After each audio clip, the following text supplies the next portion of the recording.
2 Turkish soldiers killed in Syria on eve of key Moscow meeting.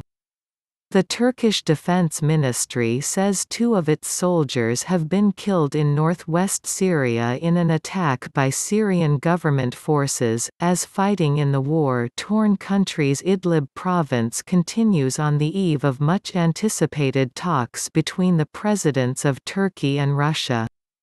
Following Wednesday's attack, which also left 6 Turkish troops wounded, Ankara's forces retaliated by striking Syrian military targets, the defense ministry said in a statement. It came a day after another Turkish soldier was killed by Syrian fire and 9 others were wounded. At least 59 Turkish soldiers have been killed in Idlib since Turkey began its military campaign in Syria's last rebel bastion, where a Russia-backed government offensive has forced nearly 1 million people to flee towards the shut Turkish border in search of safety. On Sunday, Turkey, which backs certain rebel groups in Idlib, officially declared the start of a full-scale military operation against Syrian President Bashar al-Assad's forces.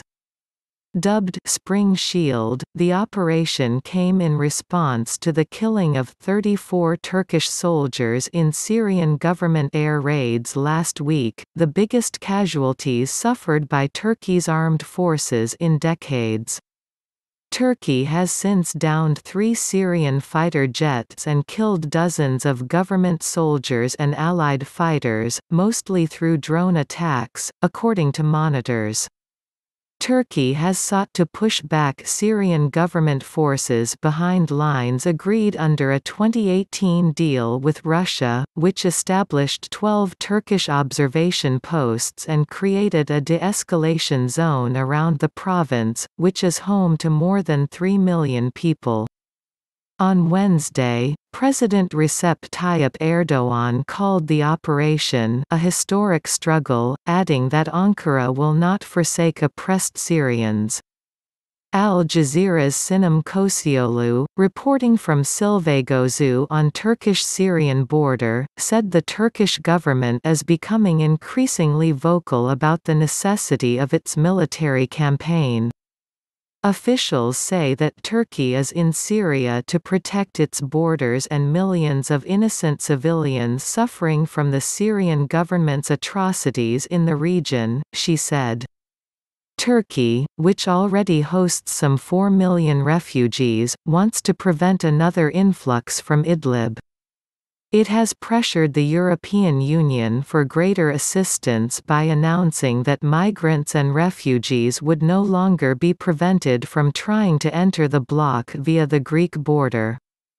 Key Moscow meeting on Thursday, Erdoğan will try to reach a deal on a ceasefire over Idlib when he meets his Russian counterpart, Vladimir Putin, in Moscow. A day before the meeting, Russia, al-Assad's main ally in Syria's long-running war, accused Turkey of breaching the 2018 agreement. Its Ministry of Defense said on Wednesday that fortified rebel positions in Idlib had merged with Turkish observation posts, and that artillery attacks on nearby civilian areas and Russia's airbase in Syria had become a daily occurrence. Turkey has not yet commented on the Russian claims. Al Jazeera's Step Vasson, reporting from Moscow, said the allegations were likely to increase tensions before the Thursday's talks. The statement is meant to position Russia a day before the meeting.